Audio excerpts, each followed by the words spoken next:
Bismillahirrahmanirrahim. Assalamualaikum warahmatullahi wabarakatuh. At-tahiyatu mubarakatuh salawatu thayyibatu lillah. Assalamu alayka ayuhan nabiyyu wa rahmatullahi wabarakatuh. Assalamu alayna wa ala ibadillahi sholihin. Ashhadu an la ilaha illallah wahdahu la syarikalah wa asyhadu anna Muhammadan abduhu wa rasuluh la nabiyya ba'da. Allahumma shalli ala sayyidina Muhammad wa ala alihi wa sahbihi ajma'in, amma ba'd.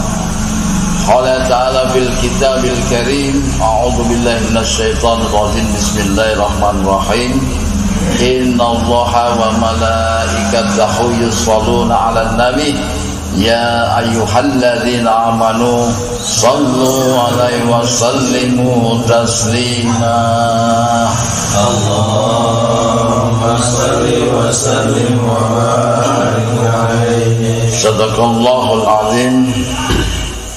Saudara sekalian, jamaah Haduna Ilma yang insyaallah dirahmati Allah, pertama-tama marilah kita panjatkan puji syukur kita kehadirat Allah Sang Rabbul Jalil, tentunya karena rahmatnya, kemuliaannya, nikmat-nikmat yang diberikan kepada kita semua. Alhamdulillah, malam hari ini kita bisa dipertemukan kembali di dalam rangka majelis ilmu mingguan. Insyaallah mudah-mudahan Allah akan tambahkan kenikmatan di dalam diri kita di luar daripada kenikmatan yang telah Allah berikan kepada kita, dan insya Allah kita dimatikan oleh Allah, kembali kepada Allah dalam keadaan husnul khatimah, hingga dalam keadaan yang baik. Amin ya rabbal alamin. Salawat dan salam juga kita sampaikan kepada junjungan Nabi kita tercinta baginda Muhammad Rasulullah sallallahu alaihi wasallam beserta keluarga dan sahabat. Semoga pula di yaumil akhir kelak kita akan bersama dengan baginda Muhammad Rasulullah sallallahu alaihi wasallam. Jamaah sekalian, sebelum kita melakukan kajian ilmu Quran, marilah kita dengarkan bersama sebagai pembuka, yaitu lantunan ayat suci Al-Quran yang akan dibawakan oleh Ustaz Yusuf. Untuk itu waktu dan tempat silakan, dipersilakan. Bismillah. Assalamualaikum warahmatullahi wabarakatuh.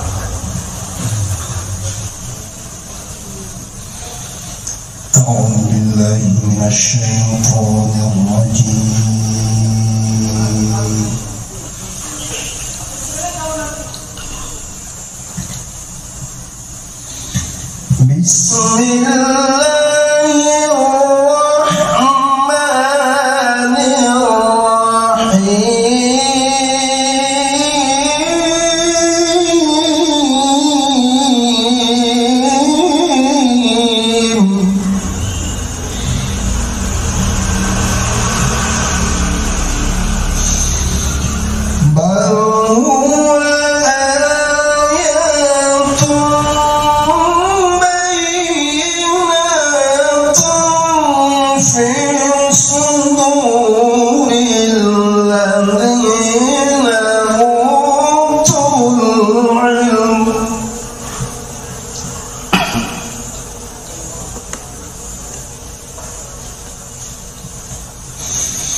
Saudara sekalian, demikian lantunan ayat suci Al-Quran yang dibawakan oleh Ustaz. Suaranya imam bisa kedengaran sebenarnya? Boleh? Surat Al-Ankabut ayat 49. Semoga Allah menurunkan nurul Quran di dalam dada kita, insyaallah, dan kita dijadikan oleh Allah menjadi utul ilmi, yaitu orang-orang yang memiliki ilmu di dalam dada kita. Amin ya rabbal alamin. Saudara sekalian yang insyaallah dirahmati oleh Allah Subhanahu wa taala. Ayat atau surat Al-Ankabut 49 ini adalah surat pembuka di dalam kajian kita dan mengenang kembali di dalam Ma'rifatul Qiyamah, ya, Ma'rifatul Qiyamah yang memang sudah lama tidak dibahas, ya, Ma'rifatul Qiyamah. Salah satunya adalah tanda-tanda hari akhir, hari kiamat, kiamat kubro, ya. Itu adalah dicabutnya, diambil kembali ilmu Allah, ya. Ditarik kembali ilmu Allah. Jadi Allah kalau mencabut ilmunya, maka akan dimatikan pula orang-orang yang memiliki ilmu di dalamnya. Jadi bukan cuma tercabut begitu, tetap bacaannya mungkin ada, ya. Tapi orang-orang yang memiliki keilmuan Al-Quran di dalamnya, cahaya Quran yang ada di dalam dada, sebagaimana yang disampaikan oleh Allah di dalam surat Al-Ankabut ayat 49, itu dimatikan satu demi satu. Sehingga apa? Utul ilmi di muka bumi ini belahan tapi pasti akan kembali kepada Allah. Saudara sekalian, orang yang memiliki ilmu itu diibaratkan oleh Nabi sebagai pelita-pelita bumi, ya. Bayangkan saja, bila pelita-pelita bumi ini kemudian dimatikan oleh Allah satu demi satu, sesungguhnya ahli ilmi itu, utul ilmi, diibaratkan sebagai pelita-pelita bumi. Berarti bumi ini bisa terang, ya, karena pelita tadi. Apabila pelita dimatikan satu demi satu, maka bumi akan redup dan akan mati dan gelap gulita. Gelap apa? Gelap daripada cahaya kebenaran itu sendiri. Saudara sekalian, sehingga Nabi pun bersabda, sesungguhnya orang alim itu memiliki tingkat, dan Allah meninggikan beberapa derajat tingkat orang alim, orang yang utul ilmi dibandingkan orang-orang ahli ibadah. Maka saudara sekalian, berupayalah diri, ya, kita menjadi ahli ibadah dan juga sampai pada titik menjadi utul ilmi. Jalur di dalam laduna ilmu ini diberikan. Bagaimana cara saudara bisa sampai menuju kepada utul ilmi. Saudara sekalian yang dirahmati oleh Allah, dunia Islam, umat Islam tentunya pada hari ini turut berduka, ya, karena beberapa ulama kita sudah diambil dan dipanggil oleh Allah Subhanahu wa Ta'ala. Kurang lebih 1 bulan, ya, 1 bulan. Jangka waktu 1 bulan 3 alim billah meninggal. Pasuruan, Habib Hasan Assegaf, Pasuruan. Ya, rakyatnya, umatnya begitu banyak mencintainya, nggak bisa dihindari itu, ya. Jadi yang protokol kesehatan dan segala macam suruh pakai, nggak bisa. Karena apa? Kecintaan dari murid-muridnya kepada seorang habaib. Jadi habaib Hasan Assegaf itu Pasuruan itu bludak sekali. Jadi muridnya luar biasa saking cintanya, diambil oleh Allah. Belum sampai 1 bulan. Ya. Kemudian 2 minggu berikutnya Kudus, ya, Habib Ja'far Al-Qauf, ya, itu di Kudus. Itu diyakini bahwa beliau adalah seorang wali Allah, ya. Gak lama sudah diambil.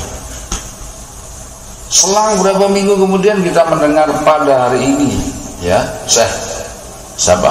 Ali Jabir tadi diambil oleh Allah Subhanahu wa Ta'ala.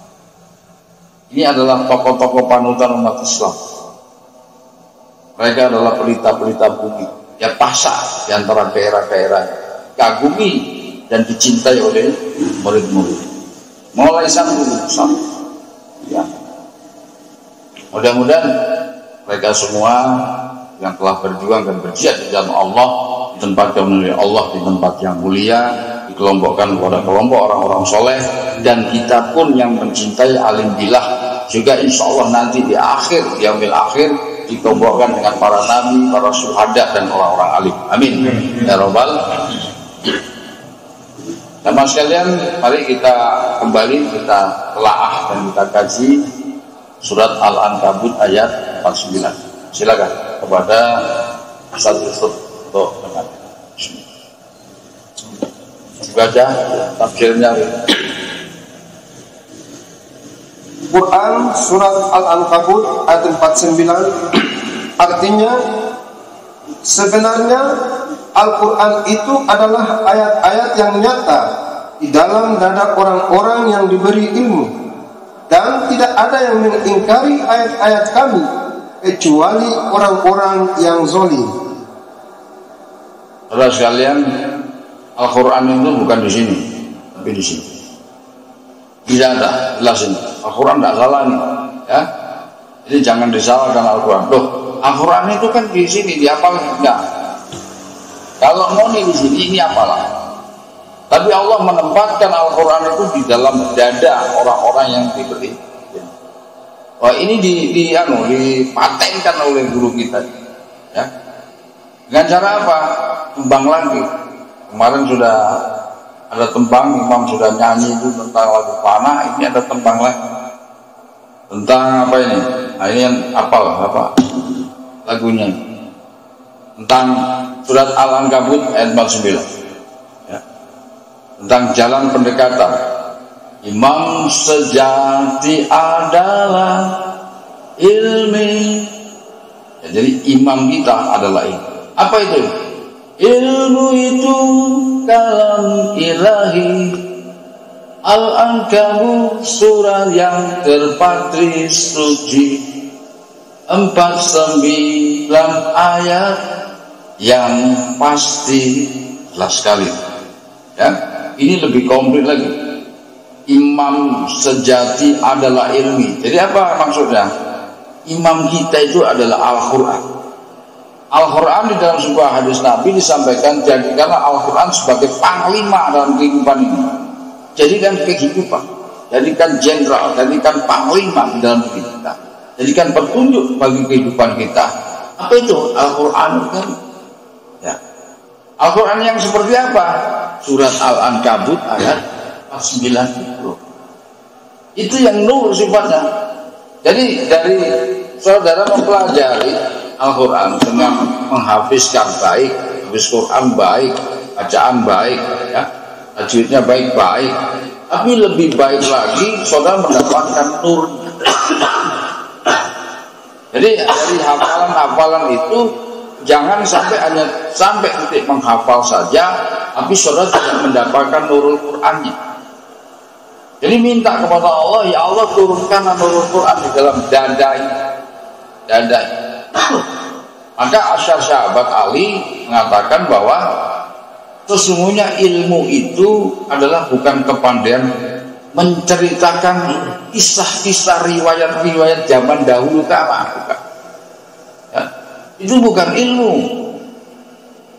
Ya, jadi ilmu itu misalnya kita membaca ini tentang kisah para aulia, terus kita sampaikan, apakah itu ilmu? Bukan. Ya.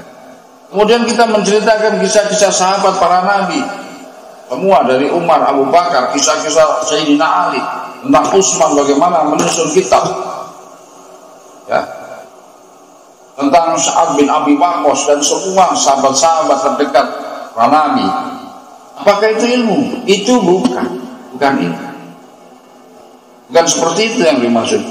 Karena asal sahabat Ali mengatakan bahwa ilmu itu bukan kepandaian berretorika. Retorika ada cerita. Tapi ilmu itu adalah cahaya. Nah, ingat, ilmu itu adalah nur yang diturunkan di dalam dada. Dan apa fungsinya? Fungsinya adalah untuk bertadarruk ilallah. Fungsinya adalah untuk irji'i ila rabbi. Fungsinya adalah untuk wabtahu ilahi wasilata, mencari jalan pendekatan diri kepada Allah. Dengan cara bagaimana? Ilmu itu jalan. Ilmu itu. Jadi ilmu itu adalah cahaya. Terus fungsinya lain apa? Untuk merendahkan atau menghilangkan sombongan di dalam diri kita. Ini rangkaian daripada ilmu itu sebenarnya. Jadi hadis atau asar sahabat dengan kemudian surat Al-Ankabut ayat 49 itu menjadi sinkron sekali, ya, masuk dari satu. Nah, bagaimana untuk mendapatkan ilmu? Jamaah sudah memahami, tidak ada jalan lain, kita harus mendekati pintunya. Pintunya harus didekati. Nabi bersabda bahwa aku adalah kota ilmu dan Ali adalah pintunya. Orang siapa yang menginginkan ilmu, maka dekatilah pintunya. Saudara sekalian, segala sesuatu di muka seluruhnya ini memiliki pintu. Ya, bukan cuma ilmu, alam semesta ini juga punya pintu. Jadi alam semesta yang begini luasnya ini, ya, ada bumi, ada galaksi Andromeda di dalamnya, ya, ada matahari dan sebagainya. Itu dalam satu galaksi Bima Sakti, galaksi Andromeda, terus di situ langit, ya, alam dunia, naik lagi ke alam jin, alam barzah, naik lagi ke alam malakut, naik lagi ke alam aulia, alam ambiya, baru naik lagi kursi samawati. Ya. alam anbiya, baru ada alam jabarut, alam kursi samawati, baru ars Allah. Banyak nih ya, itu satu alam semesta. Itu memiliki pintu. Dalilnya mana? Surat An-Nur ayat 35. Bahwa miskat itu adalah sebuah lubang yang tidak tembus, yang di situ Allah menurunkan seluruh keagungannya kepada alam semesta. Allah adalah cahaya di atas cahaya, yang kemudian perumpamaan cahaya Allah itu sebagaimana miskat yang tidak tertembus, yaitu pintu alam semesta. Ada alamnya, alamnya ada pintunya. Langit 1, langit 2, langit 3 juga memiliki pintu. Pada saat Nabi Isra Mi'raj bersama Jibril alaihissalam, setiap melewati satu langit itu mengetok pintu. Ada pintunya.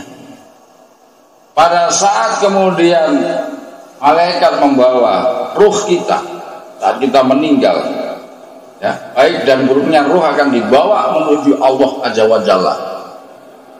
Kalau baik kemudian dibungkus oleh kain yang begitu lembutnya, kemudian berbau harum. Kalau kita buruk ibadah kita, maka dibungkus dengan kain yang kasar dan bau busuk. Dua-duanya naik ke atas, sampai ke atas kemudian ditop. Pada langit itu pertama ditanya oleh malaikat penjaga pintu, siapakah gerangan ini? Roh yang begitu harumnya, yang membuat kami menjadi kagum. Ialah Fulan bin Fulan yang setiap saat dia beribadah kepada Allah Subhanahu wa taala. Silakan naik lanjut langit berikutnya. Naik lagi rohnya naik. Jelas ya, dalil-dalil ini walaupun imam tidak sampaikan dengan perawi-perawinya, silakan saudara. Jelas sekali itu sahih semua. Ya. Bahwa langit pun alam semesta ada pintu, langit ada pintu. Ya. Apalagi yang ada pintunya. Bayi yang lahir juga memiliki pintu. Ya. Pintu rahim. Apalagi kita kembali kepada Allah melalui satu pintu pertama, pintu kegaiban, ya, alam kubur, melalui pintu kematian, sakratul maut. Pintu semua pintu, dan ilmu juga ada pintu. Memasuki alam jin, memasuki alam barzakh, memasuki alam malakut, memasuki alam aulia, memasuki alam anbiya, itu juga memiliki pintu-pintunya. Apa pintu-pintunya? Itu ada pembahasan kepada sesi lagi. Artinya bahwa segala sesuatu ada pintunya, termasuk ilmu. Nah, kalau kemudian kita sudah mempelajari ilmu dan kita nggak mendapatkan ilmunya sama sekali, ya, patut dipertanyakan pintunya ini masih tertutup atau sudah saudara sudah mengetuk pintunya, atau sudah berbuat pada pintunya ini. Sudah bayar, berarti saudara sudah mendekati pintunya. Permasalahannya sudah diketuk nggak pintunya ini? Kalau pintu ini tidak diketuk, ya, maka pintu akan selalu tertutup. Maka ketuk pintunya ini. Assalamualaikum, assalamualaikum, assalamualaikum. Ya. Kalau pintu ini diketuk, insya Allah tuan rumah akan membukakan. Ya. Dengan cara apa? Terjalinnya silaturahmi dan rodiyah mardiyah itu. Ya. Jadi jangan heran kemudian kalau kemudian jamaah yang merasa bahwa sudah sekian lama terus itu tidak jadi. Bukan masalah gurunya ini tidak berkualitas, demi Allah bukan. Saudara mau belajar kepada kiai, kepada syekh, kepada yang sehebat apapun, tapi kalau pintu tertutup, pintu keridhaan tertutup, gak akan jadi. Oh saya nggak bisa, saya belajar ke Imam Mahdi nggak jadi-jadi, saya belajar ke Imam Saraful nggak jadi-jadi, saya belajar ke Imam Mustafa nggak jadi-jadi, saya harus lebih tinggi lagi. Kemana? Saya harus ke Imam Umar, saya ke Imam Ali. Oh nggak jadi-jadi, saya harus ke Imam Mawar. Misalnya kalau Imam Mawar ada, oh Imam Mawar sudah nggak ada, nggak apa-apa, saya kasih salam terus. Yang penting saya belajar kepada yang lebih unggul. Oh, Imam Malik tidak jangkau, saya harus belajar ke Sunan Kalijaga yang lebih tinggi daripada Imam Malik. Boleh nggak gitu? Boleh, sah-sah saja. Tapi kalau saudara tidak berbuat apa-apa, zikir juga tidak mau, tidak pernah mengetuk, tidak mencari keridhaan daripada seorang guru, maka pintu itu akan selalu tertutup, saudara. Pintu itu akan selalu tertutup. Maka jalannya apa? Pintunya. Dengan cara gimana?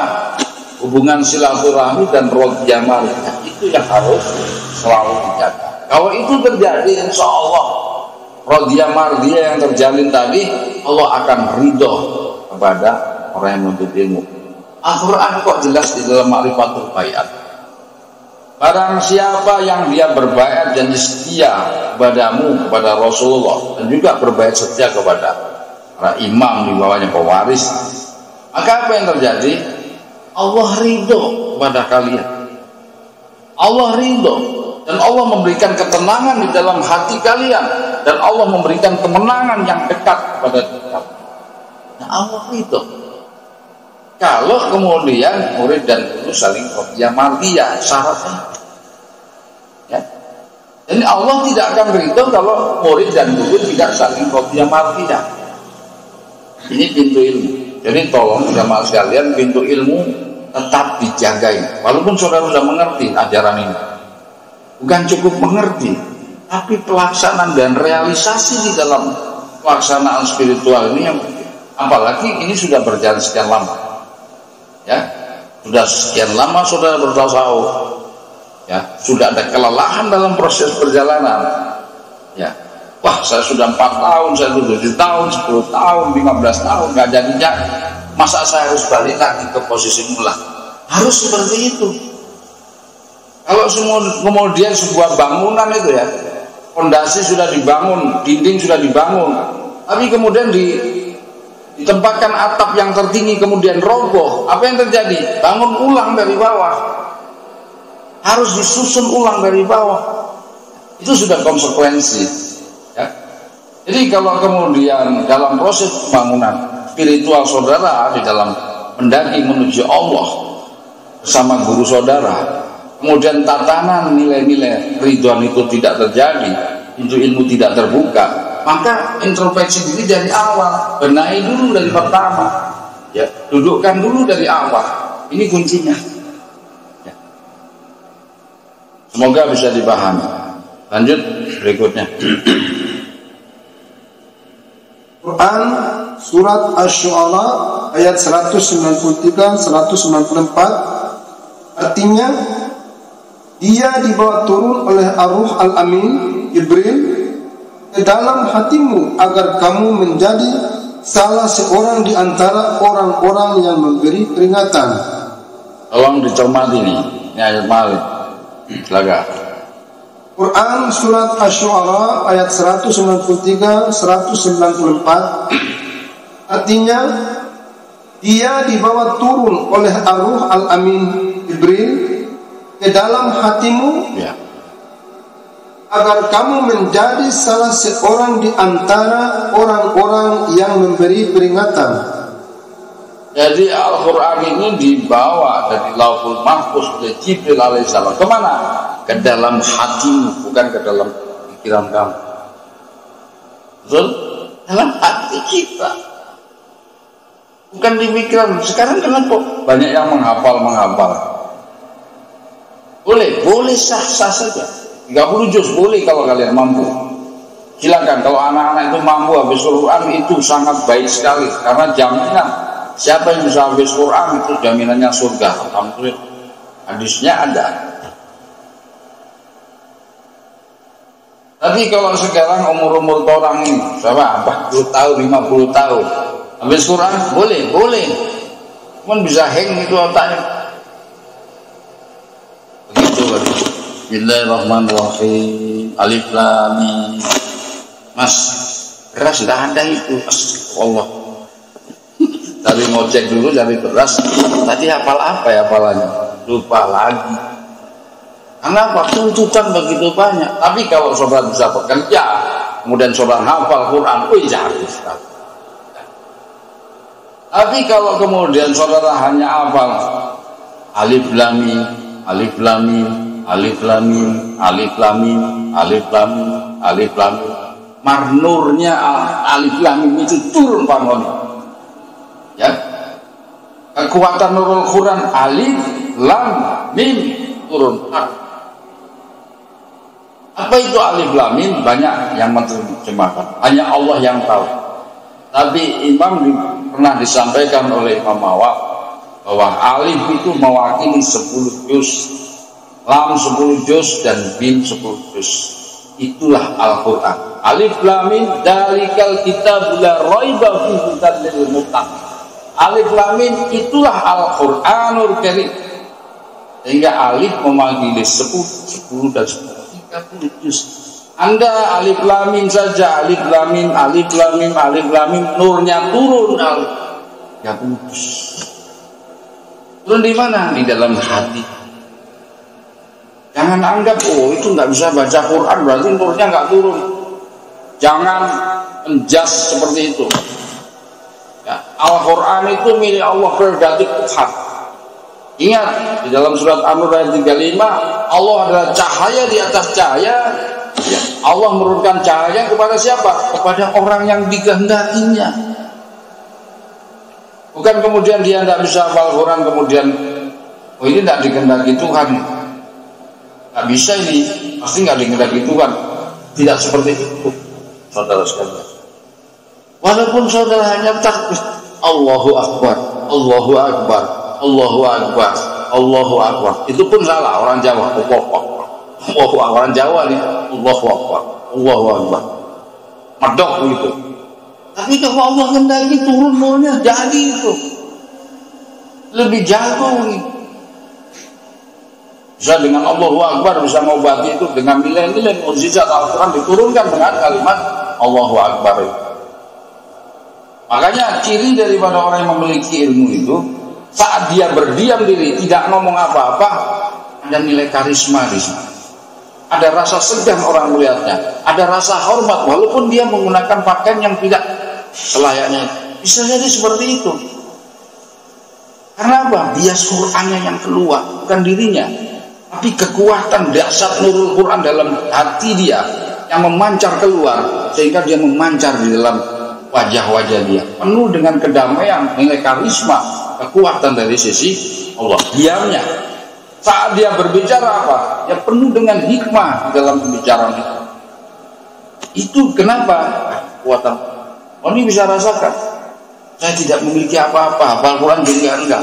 Tapi saat saudara nurnya jadi, kekuatan nurul Quran jadi, itu nilai-nilai muhabah saudara di tengah-tengah masyarakat itu bisa bertambah demi Allah, akan berubah sendirinya. Saudara dianggap lebih mampu, padahal kita tidak memiliki kemampuan apa-apa.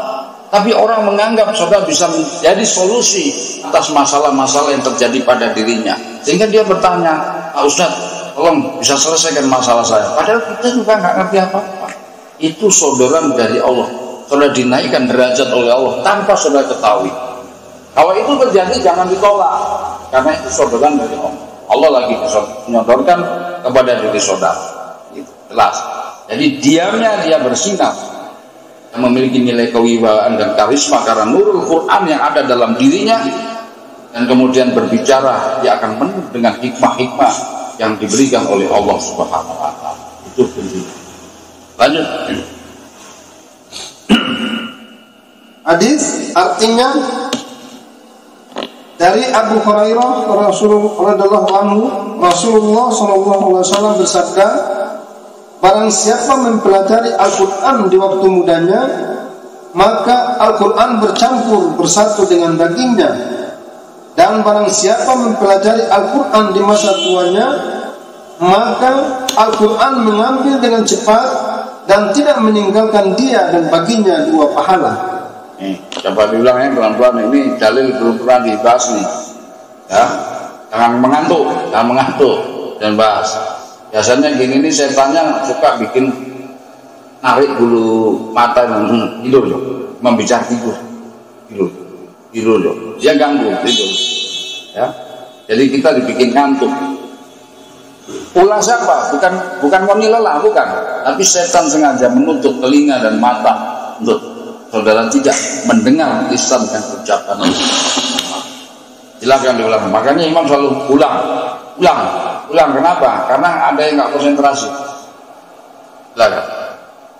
Hadis artinya dari Abu Hurairah radhiyallahu anhu, Rasulullah bersabda, barang siapa mempelajari Al-Quran di waktu mudanya, maka Al-Quran bercampur bersatu dengan dagingnya. Nah, itu anak muda yang 1, 2, 3 muda yang belum kawin muda. Kalau yang tua jangan sudah kawin jangan bikin muda, ya, setua anak sayang. Yang muda nih, itu ada yang tua tuh. Jadi yang dianggap Pak itu masih muda. Nah, direktur itu masih muda, belum kawin. Diulang lagi, tuh masa pohon nggak apa, masih muda. Nah, soalnya masa pohon mar mentah, jadi ya baca. Hadis artinya dari Abu Hurairah radhiyallahu anhu, Rasulullah bersabda, barang siapa mempelajari Al-Quran di waktu mudanya, maka Al-Quran bercampur bersatu dengan dagingnya.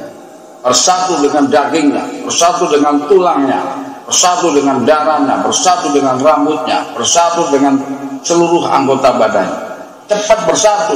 Kenapa begitu? Kenapa yang tua enggak? Kalau yang tua apa? Yang tua, coba kita dengar. Ini soalnya banyak tua ini, Pak Ustaz. Dan barang siapa mempelajari Al-Quran di masa tuanya, maka Al-Quran mengambil dengan cepat. Mengambil dengan cepat. Tidak ya, mengambil dengan cepat. Yang tadi langsung. Kenapa? Yang muda-muda gini, ya, perbuatan dosanya itu tidak sebanyak dengan yang tua. Ya wajarlah misalnya dia umur 17-20 tahun, satu umur 40, ya. Kalau dia dalam 20 tahun ini melakukan dosa, yang satu 18-20 ini dosa ya, tapi tidak sempat. Sehingga apa?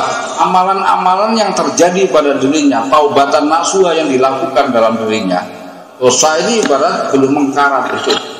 Ibarat besi itu belum terkontaminasi betul. Jadi besi di luaran, kena panas, kena hujan, itu belum lama. Ya. Jadi baru beli kertas pasir digosok, itu masih langsung mengkilat. Nah, kenapa? Dosanya masih nempel-nempel nih. Ya. Jadi begitu digosok, itu mantap ini, langsung dicat lagi, kelihatan mengkilat. Mari yang tua, itu ngurusi, dia sudah makan diri, sudah makan di dalam dirinya, gitu. Ini udah makan dalam ini. Jadi kalau mau digosok nggak bisa. Caranya gimana? Gerinda. Gerinda. Sampai gerinda habis berapa? Habis 7 gak habis. Kenapa? Terlalu banyak dosa. Makanya yang muda pada saat dia amalkan nurul Quran, dia baca, dia zikirkan, langsung menyatu dari tulang, daging dan lain sebagainya. Jadi makanya yang muda kemudian dia mempelajari tasawuf, jago, cepat jadi, petunjuknya langsung jadi, ketemu dengan para wali Allah, ketemu dengan Sunan Kalijaga, saya ketemu dengan Rasulullah, cepat jadinya. Kenapa? Dosanya sedikit, ya? Dosanya sedikit. Maka manfaatkan mumpung masih muda, kemudian kita berzikir. Udah nemukan laduna ilmu tasawuf dan belajar sungguh-sungguh di dalam ajaran ini, dan jangan bikin salah. Cuman resikonya yang muda, gangguannya banyak.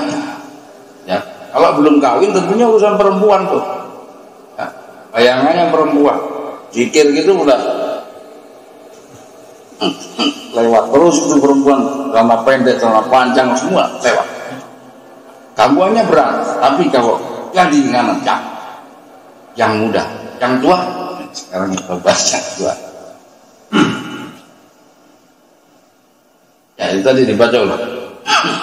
Dan barang siapa mempelajari Al-Quran di masa tuanya, maka Al-Quran mengambil dengan cepat dan tidak meninggalkan dia, dan baginya 2 pahala. Jadi membaca itu mengambil dengan cepat, Allah yang tua ini cepat mati nih kalau gitu. Tafsirannya gitu. Ternyata bukan. Mengambil dengan cepat itu namanya syafatul Quran. Jadi syafaatnya Quran ini mengambil. Kasihan ini, suatu aja bertobat. Sehingga apa? Al-Quran ini memohon kepada Tuhan, ya Allah, aku telah dibaca dengan dia dengan kecintaannya. Ya, maka izinkan aku untuk turun segera kepada dirinya untuk menyelamatkan dirinya, ya Allah. Maka Allah turun, baik, turunlah kamu. Kenapa demikian? Al-Quran itu bukan ciptaan tapi ruh dan dia hidup. Jadi begitu baca kita bisa memahami itu hidup. Sehingga kalau Al-Quran itu ruh dan hidup, dia bisa mencintai dan membenci siapa yang membaca.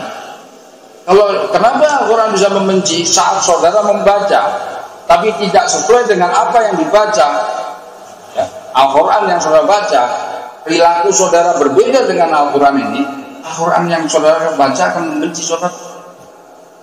Tapi kalau perilaku saudara ini sama dengan apa yang saudara baca, misalnya Ar-Rahman Ar-Rahim, saudara kemudian penyayang dan pengasih benar sebagaimana yang dibaca di dalam Al-Quran, maka dia akan mencintai saudara. Al-Quran yang mencintai kepada kita yang membaca, dia akan naik ke langit dan memohon kepada Allah, ya Allah, aku mencintai dia, maka izinkan aku untuk datang dan segera mendatangi dia. Itu masalah. Dan yang kedua di situ, mendatangi dengan cepat dan tidak meninggalkan dia, kasih sayangnya. Kasihan tuang anak sayang. Ini Al-Quran begitu. Ini Al-Quran alternatif. Kasihan anak sayang sendiri. Ya, kita nggak tinggalkan pangoni itu sampai kami menghadap kepada Tuhan. Itu kasih sayang. Ya, lebih hebat mana? Dua-duanya hebat. Ya. Yang muda hebat telah menyatu dengan tulang dan daging. Yang kalau sudah menyatu betul. Dan itu menyatu bukan cuma di tulang daging darah, tapi di qalbu. Sesungguhnya itu bersumber dari qalbun. Maka dalam tasawuf dijelaskan bahwa qalbun mukmin adalah baitullah. Qalbun mukmin baitullah. Apa itu? Qalbunya orang mukmin itu tempatnya Allah Subhanahu wa taala.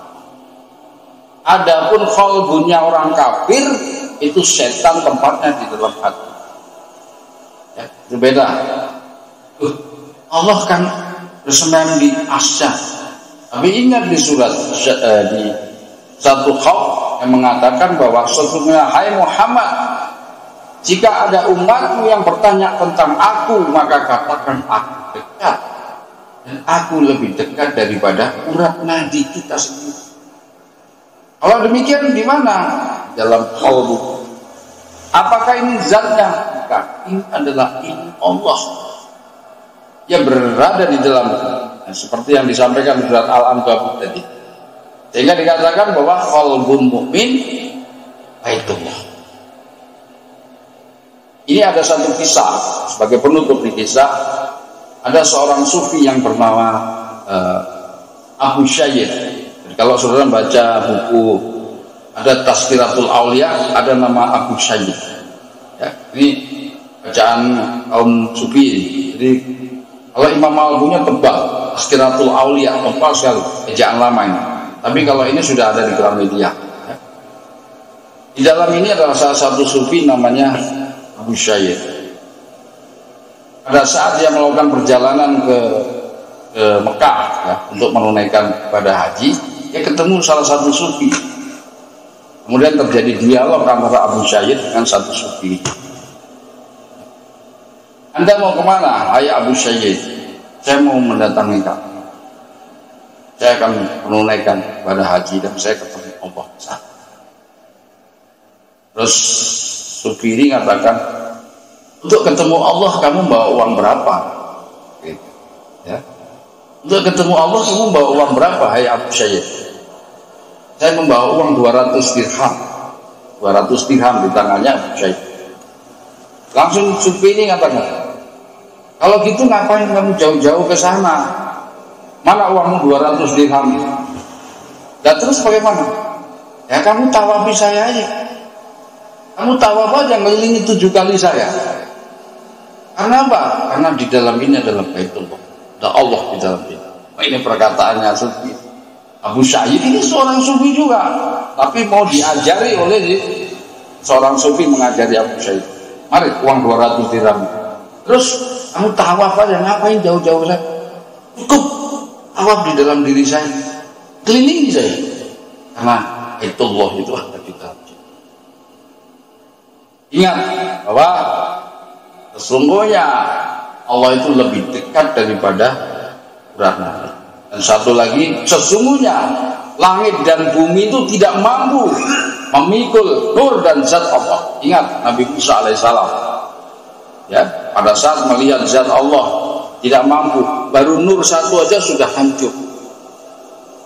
Sehingga ada sebuah hadis yang mengatakan bahwa sesungguhnya langit dan bumi tidak mampu memikul nur dan zat Allah, tapi hati manusia yang mampu memikul kekuatan nur. Kan dijelaskan di dalam itu hadis. Kuatnya adalah Al-Ankabut ayat 9. Sesungguhnya Al-Quran adalah ayat yang nyata yang diturunkan di dalam dada orang-orang diberi ilmu. Itu masuk situ.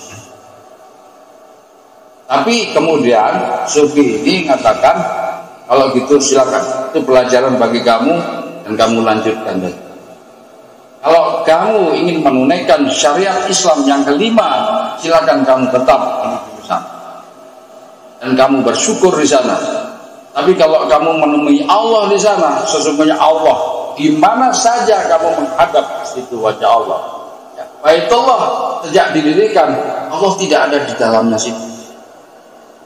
Ini kata-kata jebakan, hati-hati tuh. Jadi kalau saudara mencerna ini, kenapa Allah kok turun? Ya, di sana nggak ada, di sini pun ada Allah.